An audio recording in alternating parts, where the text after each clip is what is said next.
Lo que quieres oír, Bla Podcast presenta.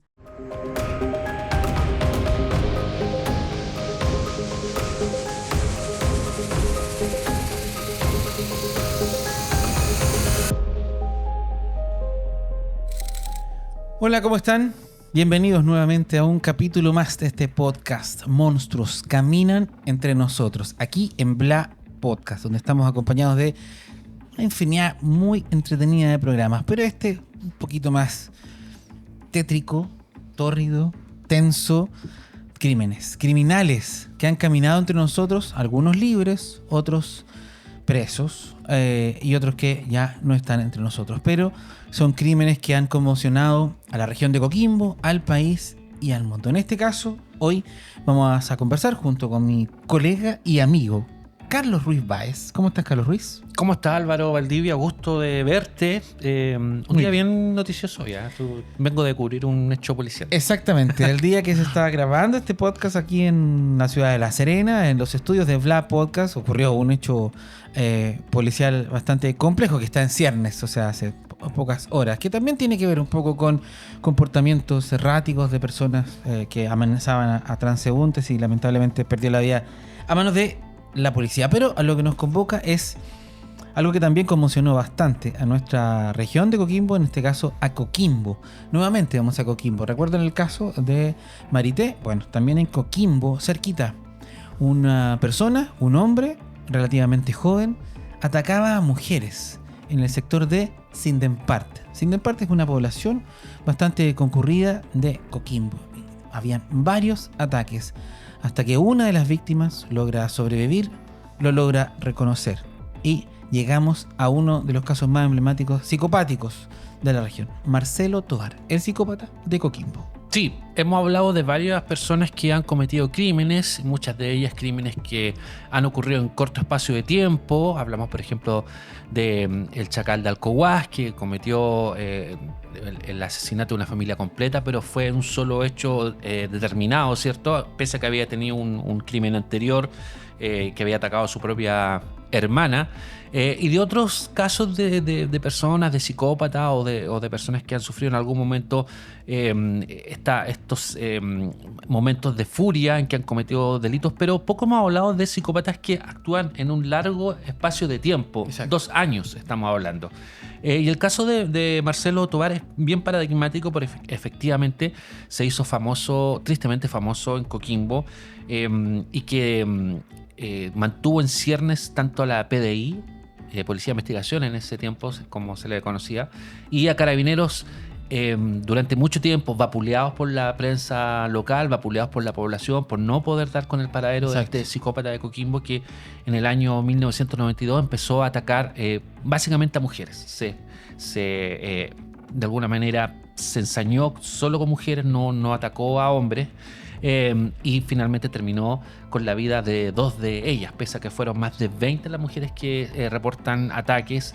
Probablemente la cifra es mucho mayor porque había muchos de los ataques que no eran denunciados. Estamos hablando de décadas pasadas, década de los 90, y que finalmente fue atrapado gracias a que cometió un error que finalmente, y gracias también a la intervención de de su pareja en ese momento, sí, pudo ser atrapado por Carabineros. Pero remontémonos a ese periodo de tiempo en que esta persona, un joven que rondaba los 20 años en ese momento, que trabajaba en la construcción como obrero, empezó a poner su mirada y su atención en mujeres jóvenes particularmente, y con un rasgo que después llamó bastante la atención tanto de los psicólogos como de los periodistas que vieron este caso, que y según la propia confesión, él no buscaba ningún tipo de mujer en particular, sino que le llamaba la atención muchas veces el brillo de los ojos de las mujeres cuando las veía. Y que eso es un rasgo que se repite muchas veces, en muchos casos paradigmáticos a nivel mundial, de psicópatas que buscan asesinar o violar o tan solo agredir a mujeres. Porque en este caso, Marcelo Tovar asesina a 2 mujeres, pero el resto de los ataques no son letales. Entonces veía este brillo en los ojos que claramente nosotros desde una vereda normal psiquiátrica no lo comprendemos, pero él insistía en que había un brillo y que lo llamaba a atacar mujeres. Algunos ataques fueron más largos, más extensos, más tortuosos y otros fueron inmediatos. Entonces, tampoco para la policía de investigaciones de la época y Carabineros no había un modus operandi claro. Lo único que se tenía certeza, recuerdo, es el sector. Ahora, hoy en día, 2025, no son tan heriazos los lugares, pero en la época sí. Desde el sector El Llano de Coquimbo hasta Sinden Park habían, bueno, hasta ahora también hay, pero no tanto, hay más iluminación, la carretera es un poco más grande, pero habían varios sectores donde transitaban mujeres para llegar a sus casas o a sus trabajos, y es ahí donde Marcelo Tovar las atacaba ferozmente. Claro. Marcelo Gabriel Tovar Venegas, como comentábamos, tenía 20 años, es una persona que no había completado sus estudios de enseñanza media, se dedicaba a la construcción, venía de un hogar bastante disfuncional, con una madre que fallece cuando él era muy joven y con un padre alcohólico con el cual no tuvo mucho contacto, que es un rasgo que se repite en varios casos de psicópatas o personas que cometen crímenes. Obviamente esto sin justificar los horribles hechos que él cometió, pero son rasgos que se van repitiendo y que sin duda llaman la atención precisamente por estos hogares disfuncionales en los cuales generalmente crecen estas personas. Cuando él empieza con esta primera serie de ataques, ¿cierto? Como tú bien dices, no son ataques letales, pese a que algunas de las mujeres son atacadas con cuchillo, sí, dejándolas con heridas de relativa gravedad, pero lo que él comienza primero es a infundir un temor en la población de Coquimbo, particularmente en el sector de Sinden Park, y por eso primero se le empezó a llamar el psicópata de Sinden Park. Sí, exactamente. Cuando ya después, como dices tú, amplía su rango de acción, ya la gente y la prensa de la época comienza a llamarlo como el psicópata de Coquimbo. Y como tú decías, no fueron una, dos, fueron varias mujeres que fueron... Alrededor de 20 las denuncias oficiales. Exactamente. Y no sabemos cuántas mujeres no denunciaron. En un lapso de 2 años. 2 años. Y mujeres de todas las edades, desde escolares hasta mujeres mayores fueron las que atacó, particularmente por esta situación que él después confesaba, una especie de delirio de ver cierto brillo en sus víctimas, y la elegía precisamente por ese brillo en los ojos. Un relato que después fue como dramatizado también y llevado como a otra esfera por Carlos Pinto. Hemos visto que muchos de estos casos han sido recreados en Mea Culpa. Lo lleva también con un poco más de una licencia poética que habla de un resplandor, pero lo concreto es que no vamos a ver nunca si efectivamente esta persona tenía este delirio o lo inventa de alguna manera para tratar de justificar su accionar, que es muy común también en algunas personas que cometen crímenes, tratan de fingir demencia o estas locuras temporales para un poco zafar también del peso de la justicia. En este caso, Marcelo Tovar, a diferencia de algunos otros casos, no actuaba bajo la influencia de determinadas drogas o el alcohol. Sí. De alguna u otra forma actuaba bajo sus facultades mentales plenas. Claro. Entre comillas, porque claramente era un psicópata. Y los ataques, como yo te decía, Carlos, eran bastante aleatorios. Aleatorios, totalmente. Generalmente un psicópata repite patrones y eso lleva a las policías a una hebra hasta llegar a este caso. En este caso era muy difícil porque no repetía patrones. Por eso este caso es particularmente paradigmático dentro de los psicópatas, porque como tú dices, muchas veces estas personas atacan cierto tipo de mujeres porque tienen un trauma que vivieron en la niñez que les recuerda a cierto tipo de persona con ciertas características, y eso hace no fácil, pero hace un poco más llano el camino para que las policías puedan establecer un patrón de ataque y ciertas conductas de que efectivamente todos los crímenes son cometidos por una persona. De hecho, en su momento se pensó que eran varias las personas que atacaban a las mujeres. Exacto. Porque no había un patrón, como tú dices. El mismo juez de la Corte de Apelaciones que lo condenó, en un principio, él afirmaba que podían ser efectivamente 2 o 3 personas las que estaban actuando en Coquimbo. Justamente porque no había un patrón definido de víctima. Bueno, el Marcelo Tovar... Salvo que eran mujeres. Sí, salvo que eran mujeres. Marcelo Tovar Venegas atacó a sus víctimas con cuchillos, con piedras, e incluso muchas veces, algunas denuncias, el ataque era con sus propias manos. Exacto. En ahorcamiento, en tratar de someter a la víctima, simulaba que era pareja, pero siempre en lugares de poca concurrencia. Y como les repito, en esos lugares, hasta el día de hoy día no tanto, en los 90 sí, había lugares muy, muy solos. Que era, por ejemplo, el sector de Ferronor, antes de llegar cerca de la Covico, en el Sinden Park, la línea del tren por debajo, el sector de Guayacán, de la primera sector de Guayacán, también era bastante concurrido y también solo. De hecho, hoy día yo no sé si una mujer se atrevería a caminar esos lugares, pero en los 90, al haber menos locomoción colectiva, menos autos de aplicación, menos vehículos también, era habitual que las mujeres que trabajasen en Coquimbo caminaban. Y ahí es donde Marcelo Tovar atacaba, en distintos horarios también. Distintos horarios, sí, efectivamente. Uno de los sectores, seguramente la gente que nos escucha, que es de Coquimbo y que se acuerda de esa época, va a recordar los lugares. Tú decías justamente donde está la línea del tren entre la Covico y el sector de Sinden Park, esa especie de hondonada que hay donde pasa la línea del tren de esta compañía minera, ¿cierto? El que pasa por debajo de la Ruta 5. Exacto, que es un lugar todavía un poco eriazo, sí, de alguna manera. Hay viviendas cercanas por todos lados, pero ese mismo sector es complejo, quizás para caminarlo de noche. Y como tú bien dices, el sector de Guayacán también, donde pasa la línea del tren de SMP, también fue otro de los lugares donde él particularmente cometió algunos de los hechos más horribles. Fue de alguna manera los testimonios de algunas personas víctimas que pudieron establecer que se trataba de un joven delgado, que no sobrepasaba los 25 años, y con esas características ya la Policía de Investigación y Carabineros comenzaron a establecer algún tipo de patrón, pero como la investigación no daba con ningún fruto, las críticas comenzaron a venir de los familiares de las víctimas y de la misma población, que hizo marcha hacia el cuartel de la Policía de Investigaciones cuando estaba en el cuartel de Carabineros, cuando estaba en el centro de Coquimbo. Se hicieron muchas marchas y los policías lamentablemente no podían dar con el responsable. Se hicieron patrullajes, se hicieron un montón de pesquisas, se interrogó a varios sospechosos, pero no se pudo dar nunca con este responsable. Hay una de las víctimas, que es en esa época que era estudiante de construcción civil, que recuerda claramente cuando este sujeto la mira y queda de alguna manera, le llama la atención la mirada penetrante que tiene él. Y es efectivamente ahí cuando probablemente a él se le prende el chip que debería ser una de sus víctimas, la ataca, la agrede con un cuchillo en la cabeza y luego en la espalda, y finalmente la insulta y la bota al suelo, y luego de eso escapa este sujeto. Esta chica después va a su casa, le cuenta a su papá, el papá la sube al auto y empiezan a recorrer distintos sectores de Coquimbo hasta que lo encuentran. Y ahí el papá lo encara, le dice, ¿tú dónde trabajas? ¿Por qué estás por acá? Él da unas explicaciones que no tenían ningún sentido, dice, vivo en tal parte, en Baquedano.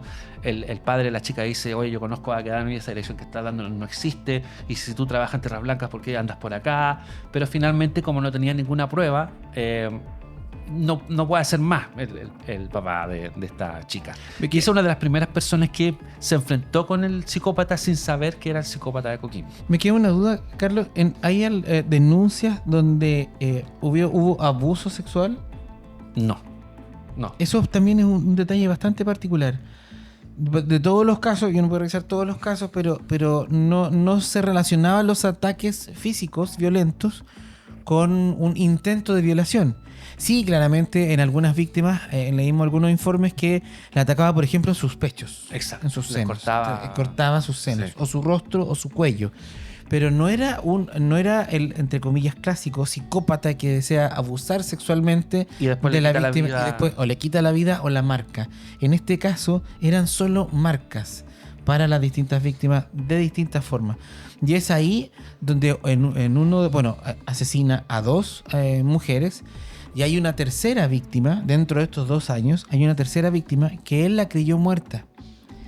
Y no estaba muerta. Sí, quedó en coma, bastante malherida, después que él la agrediera con una piedra en su cabeza, la dejó abandonada a su suerte, pero ella logra sobrevivir. Y es ahí donde se produce el error que comete en su actuar y que lo vamos a explicar más adelante. Una de sus víctimas fatales, la primera, fue la joven scout Andrea Villatoro, de 14 años. Ella estaba caminando frente al hospital de Coquimbo el 1 de marzo de 1993, cuando tiene la mala fortuna de toparse con este psicópata. Él la amenaza con un cuchillo la abraza para que la gente que estaba cerca no sospechara, hace como que es el pololo, se le lleva a un sitio iriáceo y ahí finalmente la ataca, la apuñala a la niña y además le corta el cuello, que eso es lo más dramático, y de esa forma le quita la vida a esta chica que era muy conocida, era, como te digo, scout, muy activa, muy querida por sus familiares, y eso ya lleva a otro nivel un poco estos ataques del psicópata, porque ya se produce una primera muerte, ¿cierto?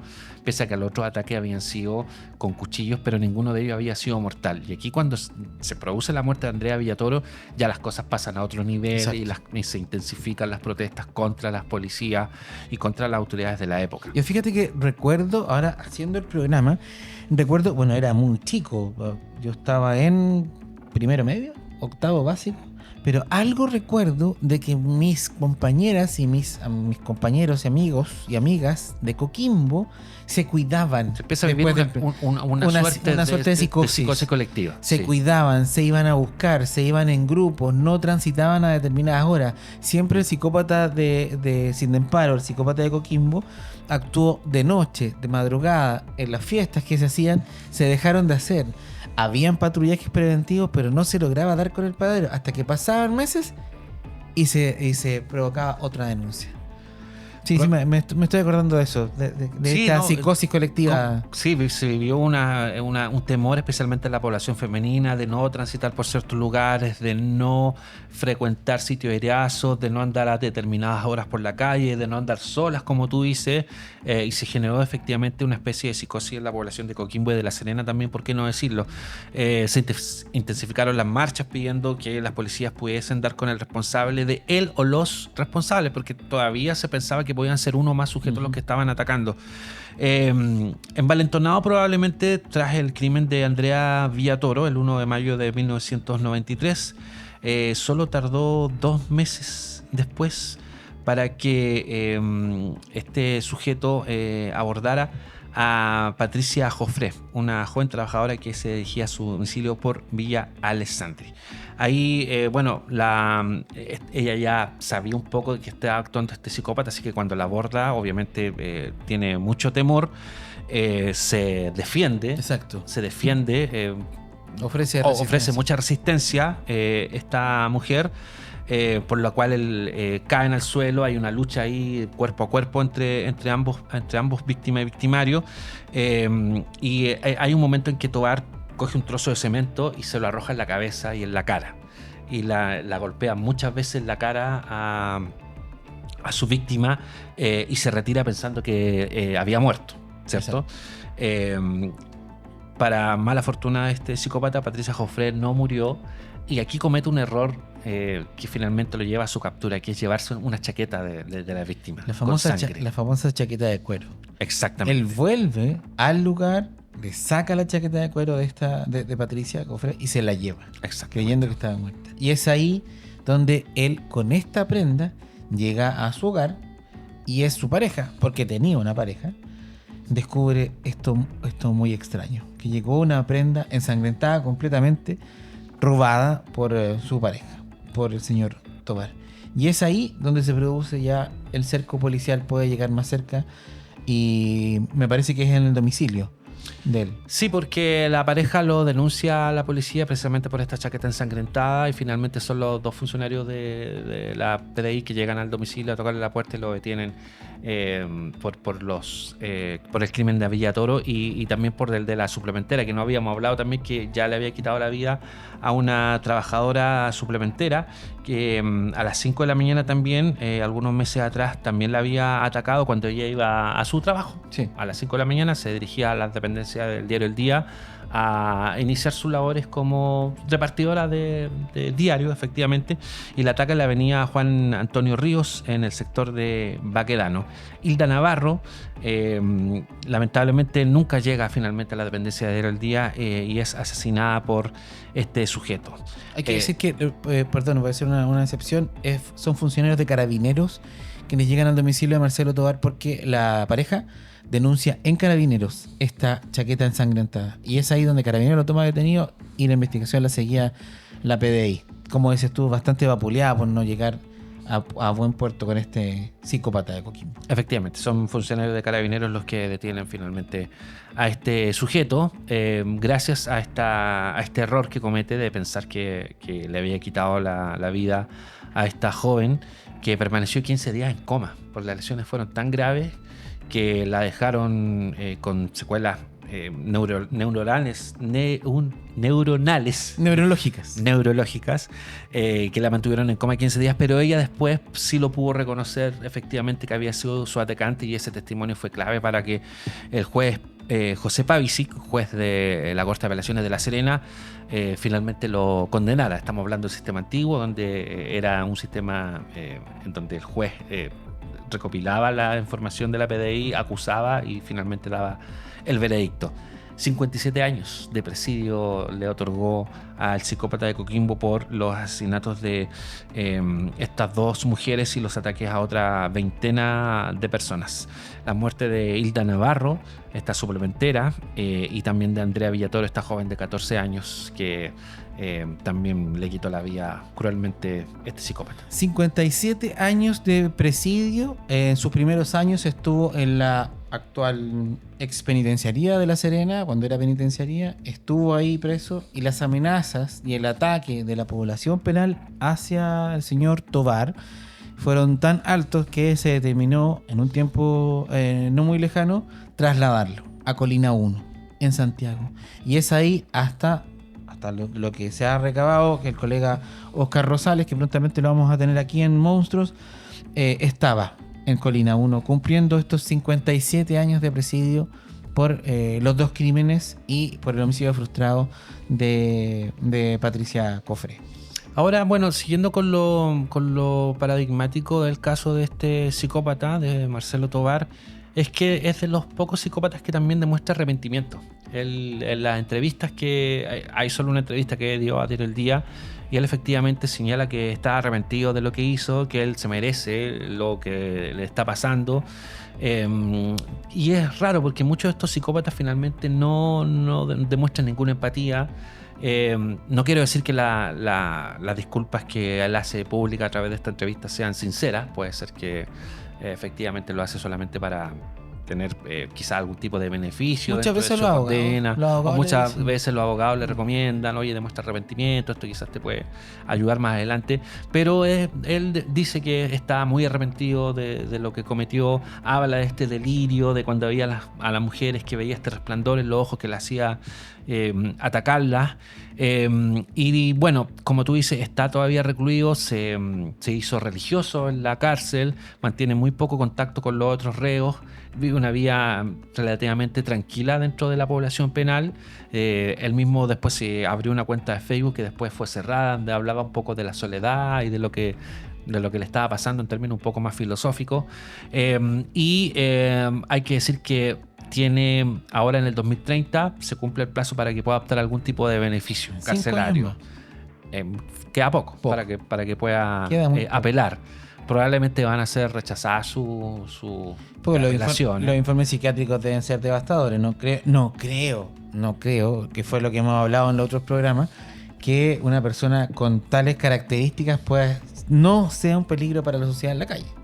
Si ve resplandores en los ojos para atacar a mujeres con cuchillos o matarlas lisa y llanamente, no creo. Espero que en 5 años más quizás este monstruo que camina entre nosotros, pero que Marcelo Tovar no camine entre nosotros, sino que solo en los principales óvalos de Colina 1. Además son personas que tienen pocas probabilidades de rehabilitación, pocas redes de apoyo, ¿cierto?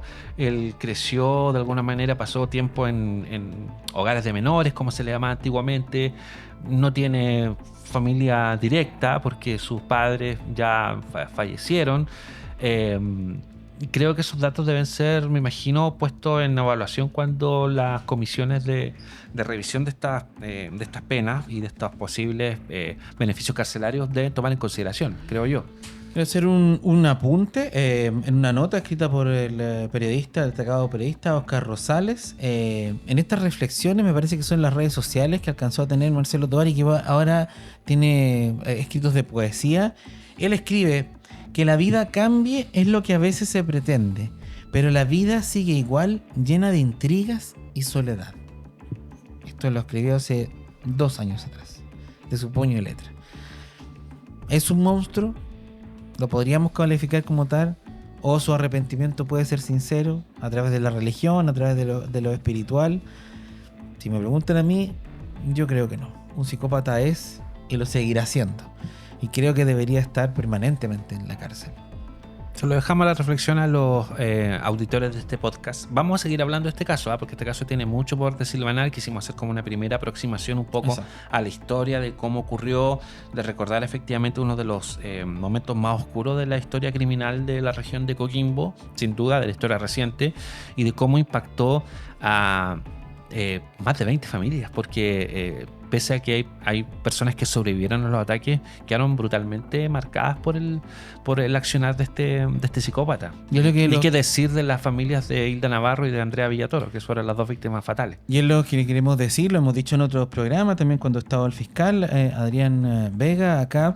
Nosotros con mucho respeto tratamos estos temas, algunos detalles los exponemos, pero la idea es que esto no vuelva a pasar. La idea es que las mujeres y los hombres puedan caminar libres por las calles y que personas como esta no pisen nunca más, a menos bajo mi punto de vista, la libertad, para que nosotros podamos estar tranquilos y no caminen monstruos entre nosotros. Como bien lo dice Carlos Ruiz, prontamente vamos a tener una segunda y una tercera parte quizás de este caso. Hay un punto muy interesante que espero lo podamos tratar con sus protagonistas, que es la entrevista que entregó al diario El Día en exclusiva, primera vez y única que entrevistan a una persona. De hecho, hay unas imágenes en internet donde se ve como la grabadora no antigua que decía Diario El Día. ¿Y cuál fue la impresión que le dio a nuestros colegas periodistas que pudieron entrevistarlo a poco andar de perpetrados los crímenes? Quizás si lo entrevistamos hoy, tú, yo, sea una persona completamente distinta. Puede ser. Pero la entrevista, que antes era más habitual, ahora es muy difícil, es casi prácticamente imposible. Pero antes era habitual que la prensa pudiese entrevistar a un imputado o a un criminal de esa calidad. En la cárcel, sí. Vamos a conocer esos detalles prontamente. Nuevos capítulos de Monstruos caminan entre nosotros, con este caso, el psicópata de Coquimbo. Si usted lo recuerda, si usted tiene recuerdos, si usted tiene más antecedentes, o a lo mejor si usted tiene una denuncia o un caso que conoce, escríbanos a través de todas nuestras redes sociales, a través de los comentarios de YouTube. Suscríbase, denle like y puede quizás entregar nuevos antecedentes o sumar algunos casos que nosotros no sabemos acerca del psicópata de Coquimbo, o de otros casos que nosotros vamos a tratar con total cuidado, y no vamos a entregar tampoco las fuentes tal como lo hacemos nosotros. Si usted tiene, escríbanos a través de nuestro canal de YouTube y de todas las plataformas de Bla Podcast. Que esté muy bien, muchas gracias por vernos y escucharnos. Nos vemos en un próximo capítulo. Nos vemos. Chau, chau. Chau, chau.